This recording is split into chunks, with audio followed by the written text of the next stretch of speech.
Welcome to LovePunch, where I'm challenging leaders, entrepreneurs, and creatives to make a lasting impact. I'm your host, Ruby Fremont, and I'm here as a catalyst for you, the new generation of thought leaders. Join me each week as I dive into raw conversations with real impact makers. Hey everyone, welcome back to another episode of Love Punch. And today I am super stoked because I have got a soul brother on with me today. As a coach, speaker, and strategist, Nathaniel helps entrepreneurs break through to new levels of achievement and fulfillment through mind-body training and strategic alchemy. As a pioneer in the personal growth industry and a high-performance business strategist, Nathaniel works with mission-driven business owners to scale their impact and results without added stress. Nathaniel's videos and trainings have been seen by millions, and his mission to elevate the human condition has created ripples across the world. I am super duper stoked to have Nathaniel here. Our conversations are always super deep and filled with gifts, which you probably won't see here, but let's dive right in, Nathaniel. Thank you so much for having me, Ruby. It feels like such good timing. We finally got to meet in person just 2 weeks ago or something. Yes. And that was so much fun. So following up with this feels really good. So I'm stoked to be here. Yeah. For those of you listening, Nathaniel and I run in very similar circles and have had, similar experiences in our lives, but we've only just connected and it feels like we've known each other forever, which is why I'm super excited that you're here. Yeah. Thank you. So where shall we jam? I know we jammed a bit about money before, and you've mentioned this idea of identity-driven success. And I'm super curious to know more about this. Yeah. So why don't you kick things off? Let's do it. Let's do it. So the first thing I always mention with this topic is a book, and the book is called Psycho-Cybernetics. And anyone listening who's never read the book, it's the only personal development book that I really recommend. It's all about self-image psychology and ultimately how, the capacity of what you're capable of experiencing or manifesting, as some people might call it, in your life is really aligned with who you think you are. Right. And that's why often we'll even manifest things into our life that aren't aligned with who we think we are, and we end up sabotaging that. Totally. Right? I think there's a lot of, I know everyone listening here in some way, shape, or form is an entrepreneur, maybe a business owner, or leading their own life in some way, shape, or form, and really wanting to step into that more and more. And we constantly come up to this issue where we kind of consciously have intentions and goals, right? And this direction we're trying to push our life in. But then often we notice ourselves falling back into these unconscious patterns, right? You're wanting to, maybe be more productive. So you decide to get up early, and maybe you do it one day because you kind of motivate yourself to do it. But then the next day you just fall back into the same pattern. Right. And things like that are that signifier of basically showing you haven't gone deep enough and to that subconscious level of the identity to actually shift who you are and how you show up automatically. Right. Naturally. So there's layers to us. Yeah. Okay. It's, it's sometimes you can, you can have this goal, you can have ideas. So many people get motivated real quick. Maybe they see a post on Instagram that says, you can do the thing. And they're like, oh my God, I can do the thing. Okay, great. Go. Right. And then 2 hours later, they're back to that habitual way of thinking and ultimately disempowering themselves and getting in their own way. What I found from my journey, because I've been such a deliberate creator for so long, I've been so clear on my life purpose and what I'm here to do and how I want to do that. So I've been going and pushing and making it happen and manifesting and creating. But then at the same time realizing there's all these other things that I don't want to be creating internally and in my beliefs and in my thoughts and in my behaviors that are still showing up. Yeah. So there must be something under the surface. And when you start to study psychology and physiology around the conscious and the subconscious mind is when you start to uncover, it's oh my gosh, there's this thing that's running my body and my behaviors, and it's 95 to 99% in charge of what's actually going on in my life. So just because you have a goal or an idea or an intention doesn't mean you're going to follow through with all of who you are. Often it's just like a cool idea versus who you are and how you show up on a regular basis. Right. It's we have our conscious mind, which is what we are, we can feel and we Yeah. understand. And then we have this unconscious or subconscious mind, which is really driving us and motivating us to make the choices that we make and create the decisions that we create. And so without diving deeper into what's beyond that conscious mind and in the unconscious mind, it's almost like we're doomed to repeat the same shit over and over and over again. Yeah. And you start to realize what the book taught me is that the sort of master program of the subconscious, like if you were to change one program that changed everything else, it would be the identity program. Right? Because there's certain programs around, how your parents affected you, or programs around, how culture or society has trained you to think and believe certain things. But again, when you shift just who you are, like on that, it's like when people talk about like a soul level, right? Like, man, I feel that on a soul level, or I feel like that's speaking to my soul. Right. That's that real, that's where their truth is. And that's where that's really coming from. And I know anyone listening has probably had an experience in their life. Usually it's when there's a breakup, right? A shift in a relationship, or a shift with a certain habit, or, certain addictions and things. And you'll have this moment where it just kind of hits you, and it becomes the easiest thing ever to just say no, because it's this identity. You're like, that's just not what I do anymore. Right. That's just not who I am anymore.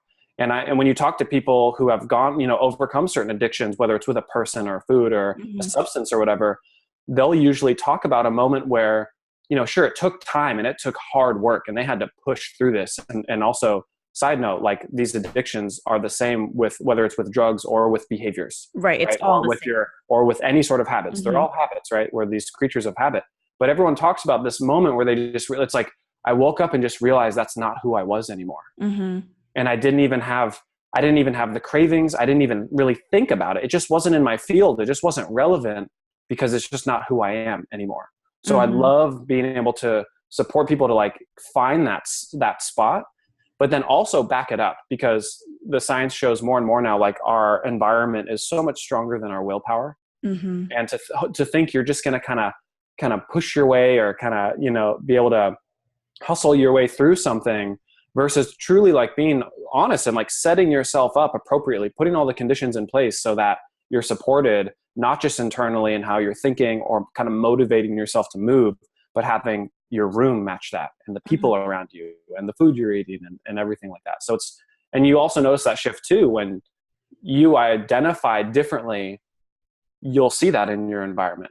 Right. So it's like, how do we just do them all at the same time? Like, clean up your room and have your room look good because you want to feel good, but also feel good so that you can make your room look good, right? And it's like, might as well hit it from every angle we can, so that way, because I've just noticed it's like everyone defaults to sabotage. It's like we're built, I mean, the more you get into the science, there's a reason for that, and it's really just to keep us safe, right? Our biology would rather us sabotage ourselves so we stay in our comfort zone, because our comfort zone's familiar. Yes. And then we don't have to, deal with any threats or danger.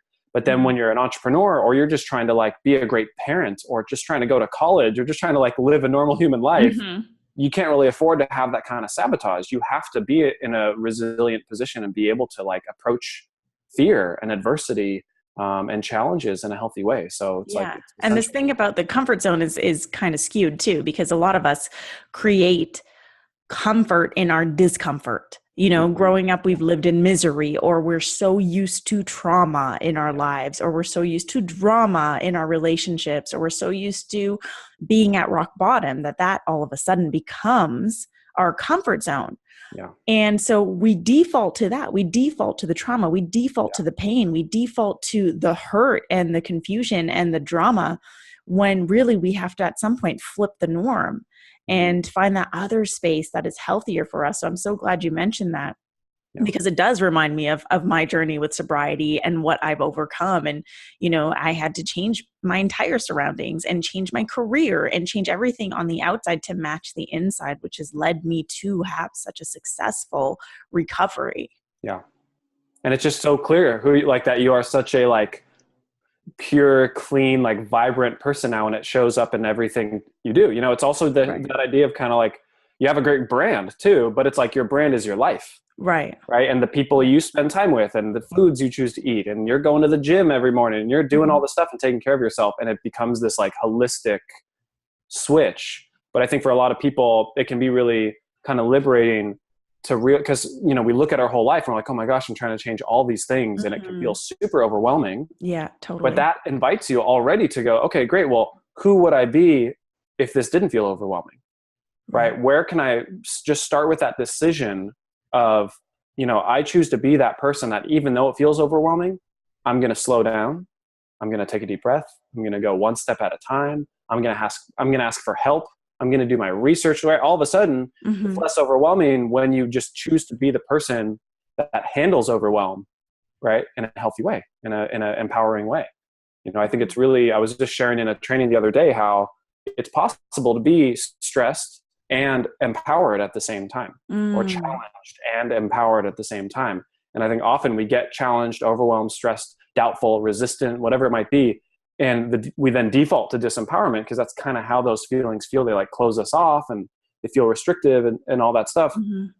I have never found feeling disempowered to be an effective place to really move anything forward in my life, other than the lesson it teaches me of like, oh, I'm feeling disempowered. Cool. Thanks for the feedback. Like, what should we do about it? You know, which is not obviously not to avoid it, but to like embrace that and see what's actually there. So feeling disempowered is like a great, you know, kind of signpost of like, hey, there's something to look at. Like, what's going on? Let's look at that. But then look at it, and then you can be empowered and still, you know, deal with whatever challenges are coming up for you. Yeah. Now, you know, this makes sense to us because we've experienced this and we go through it every single day, and this is what we're living. But what about to the person who's listening who's like, okay, so basically what you're saying is I can make a decision right now and everything's going to change? Because you know there are people like that listening. Yeah, totally. Yeah. So what would you say to that? I'd say, yeah, that's basically how it works. You know, I love getting logical. I love getting super like real. Okay, come on. I always love to preface like the part of that brain is like, okay, cool. Yeah, that sounds good. But like, I'm sitting over here like, you don't know me, right? You don't know my struggles. You don't know what I'm going through. And I don't.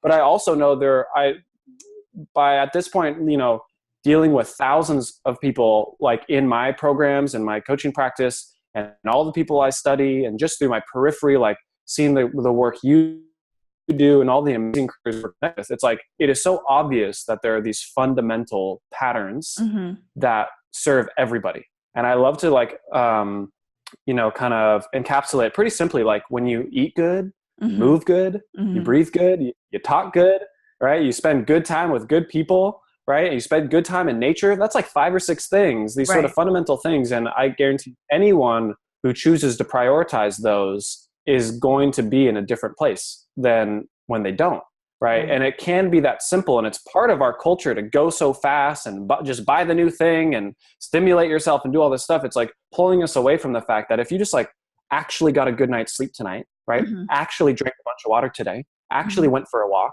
right? And everyone's like, yeah, I know, go for a walk, but like, did you go on a walk today? Did you actually do it?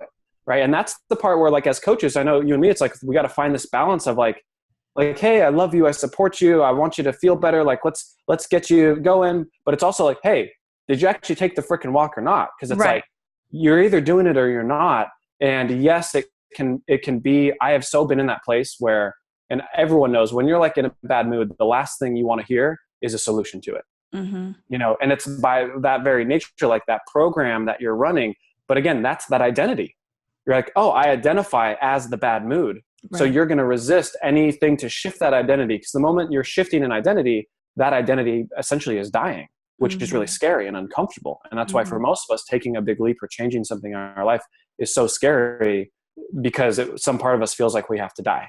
Yeah. So what I found, and for the people, you know, listening who maybe just need that one thing, what it was for me was slowing down, because you can correlate the state of your nervous system, and whether you're in stress mode and in fight or flight and your brain's in beta and moving all fast, when you're all frizzed out and in that high strung mode, that's when you're literally closed off to those opportunities and your identity gets locked in. It's not as malleable, right? But when you're walking on the beach with someone you love and looking at the sunset, you know, your life feels a lot more like open in those moments, right? Because you're relaxed. Your body's actually relaxed and you've slowed down. That's why you get great ideas in the shower or when you're driving, usually, because you're kind of zoned into this sort of chill zone. Usually in the shower, for me, it's like I'm coming up with all kinds of cool things because you're getting grounded from the water, and it's slowing your body down enough just to be able to realize and take the next best step.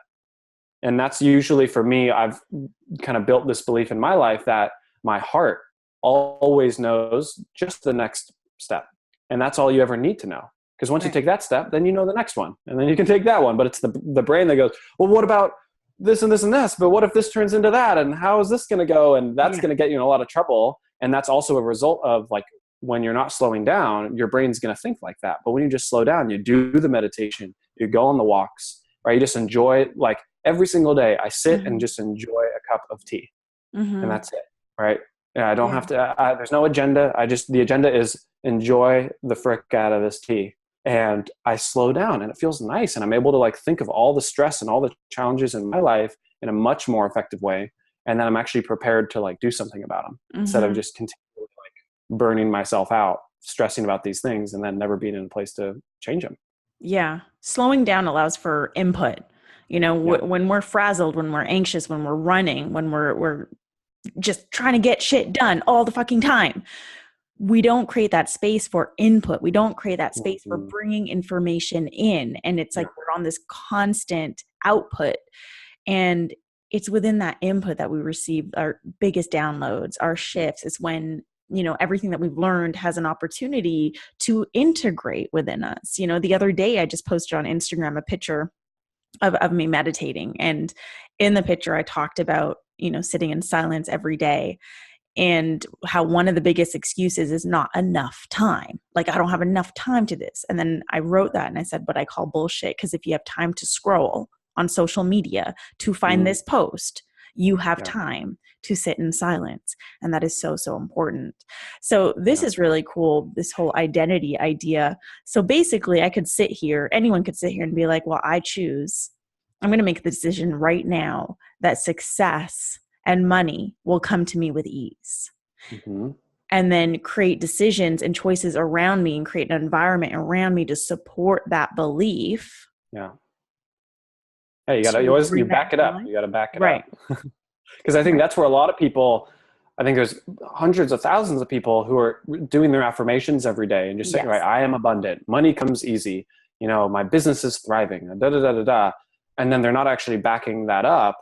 And that's the telltale sign of whether you're identified with it or not. Because the version of you, let's say you have no money right now, but that version of you who's abundant is going to act different than the version of you right now who doesn't have any money. But how cool that by acting different is how you make the money. Right. So it's like you've got to back it up. Yeah. And I think I love affirmations. I do my own version of that. But the reason I do it is to put me in an emotional state so that I'm pumped to go then do something about it. Right. Like, I want to be a courageous leader. I want to be confident. I want to, you know, serve my clients and, like, in the most epic ways. And that gets me excited. And then when I'm done with my meditation and my affirmation, all that stuff, I, like, get up. I'm like, cool, I feel like that guy. Let's go act as that guy. And I think there's a huge disconnect for a lot of people there, especially because the state you're in now of, like, quote unquote, not having those things is what makes you feel like crap. So then you don't do anything to do it. Or you're doing stuff from that disempowered place. You're like, oh, well, I'll try to do this, but no one's really going to care, or it's not really going to happen because you're still running that old identity. Yeah. And that leaks into everything that you do, and people can feel that. And that's why you're not achieving the things that you want to achieve. You know, it's so much more than just repeating an affirmation. It's so much more than just saying that you're going to be something. It's actually being that thing that you're saying you're going to be. And how would this version of yourself act? How would this version of yourself speak? What would this version of yourself have for lunch? What habits would this version of yourself have? You know, and it's really embodying all of that. And that's such a missing link in this, you know, in the world of personal growth and spiritual growth. Like, that piece, that act, you know, I look at that as an actionable item. You know, a lot of people expect, like, I'm going to repeat these affirmations, or I'm going to sit in silence and expect things to just be dropped in my lap, versus I'm going to do these affirmations and I'm going to meditate and I'm going to be this person that has these things that I want to achieve, or I'm going to be this leader that I see myself being right now, today and act from that place. There's such a disconnect right now in the world. And it's like, it's fucking crazy to me. You know, why do you think this is? Well, I mean, we only have so much time.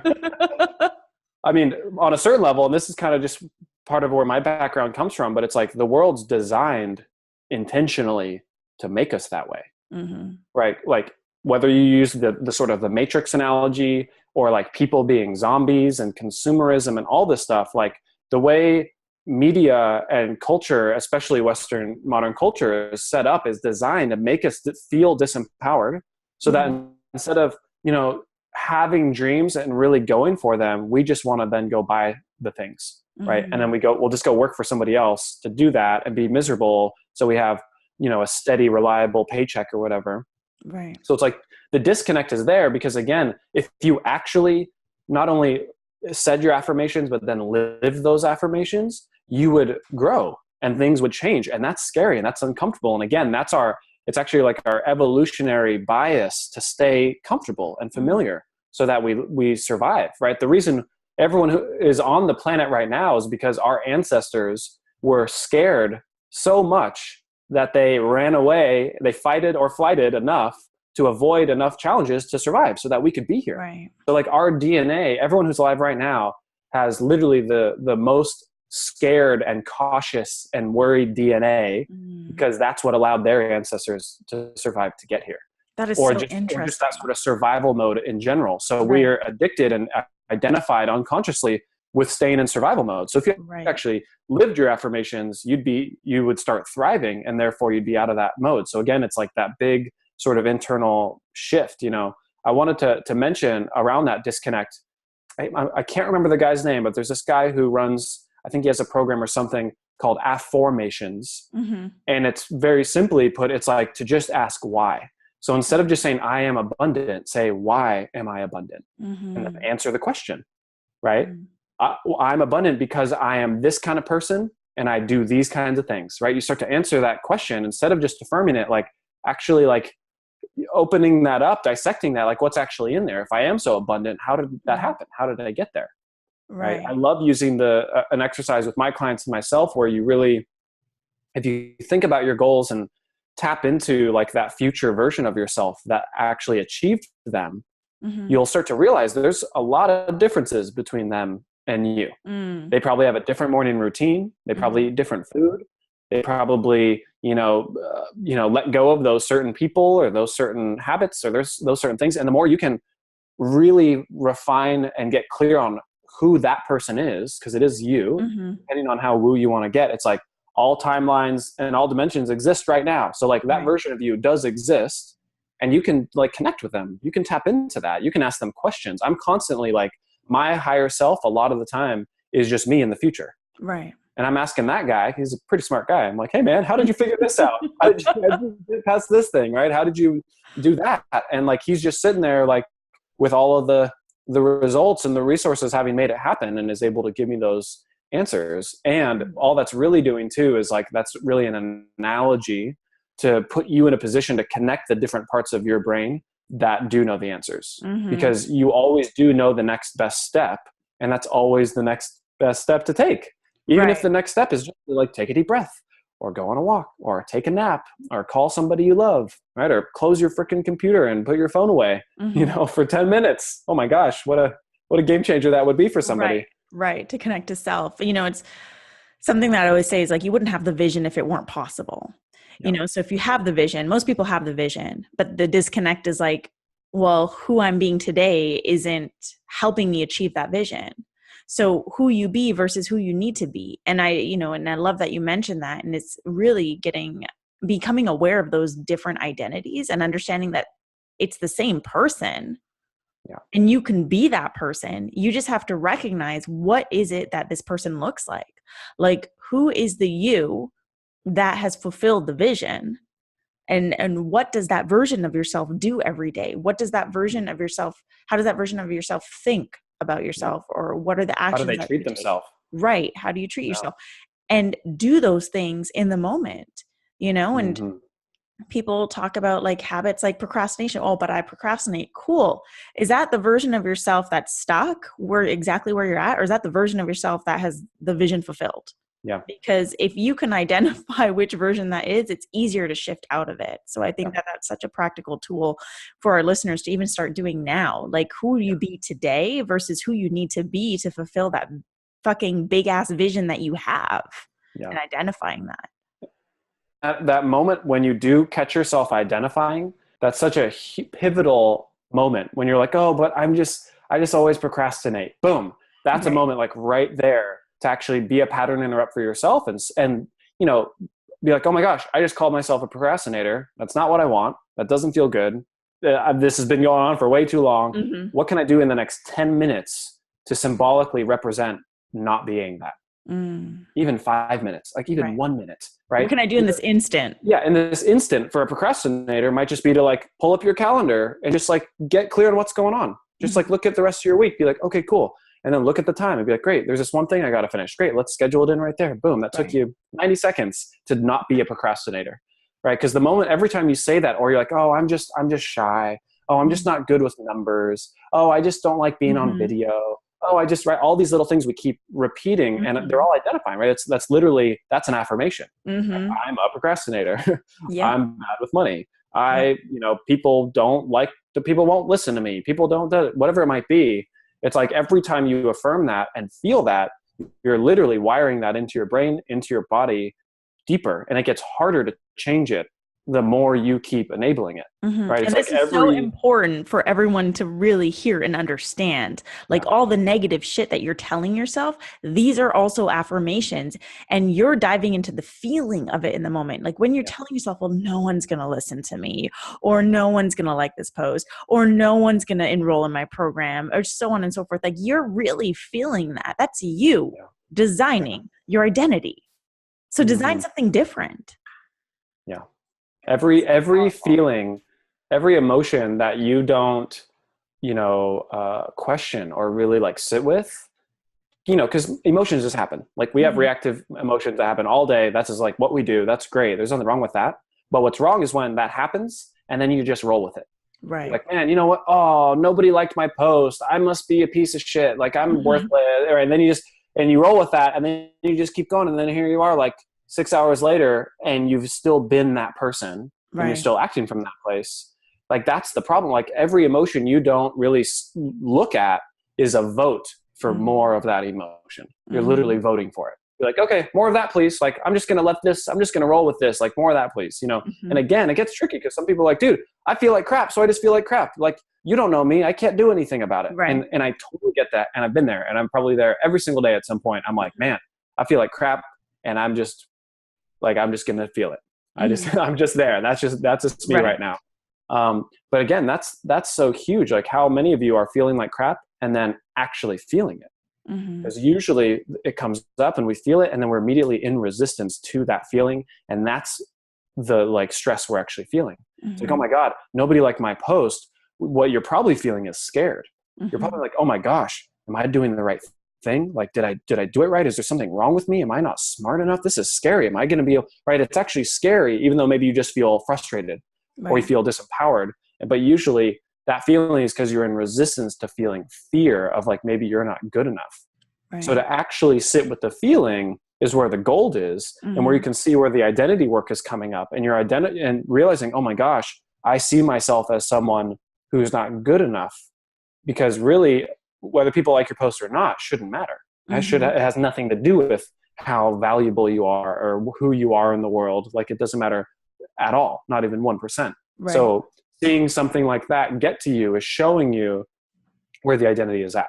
So to actually to actually be with the emotion and you can have that initial reaction and get frustrated and be like, man, this sucks. This is lame. And then be like, okay, cool. So what's actually here? And again, back to that, like slowing down, right? Often I'll put my hand on my heart. I take a deep breath and will ask myself something like, what's actually going on right now? Like, hey, buddy, take a chill pill. What's actually going on right now? Like, how are you feeling? Are you okay? Is everything okay? Is there anything I can do for you? And sometimes I'm like, yeah, dude, we got to get outside. Like, put your phone down. Let's get outside. And then you start to like have that conversation, and then there's some actual work to do in there, instead of just constantly like being in resistance and stressing yourself out like over and over and over again, and basically like voting to just want more of that, Right. right? Not doing anything about it. Right. Powerful. This is powerful work that all of our listeners, you can start doing immediately, like right after you listen to this. Yeah. Start looking into what are the identities that I am feeding versus the identities that I really want to embody and be in this moment in order to fulfill my vision. Yeah. Super powerful work. Thank you so much, Nathaniel. We are Yeah. at the end of this episode. How the fuck did that come by so fast? Really? Holy crap. Yeah. That So was cool. it was so good. And at the end of every episode, I love to offer a love punch to our listeners. So, Nathaniel, what is your love punch for today's episode? Yes. Your love punch for today is a quote by the author Hugh Prather, or Prather, perhaps. I'm not sure how you pronounce it. But it's very simple and very relevant. And it goes like this: the paradox of progress is that I grow each time I realize I can only be where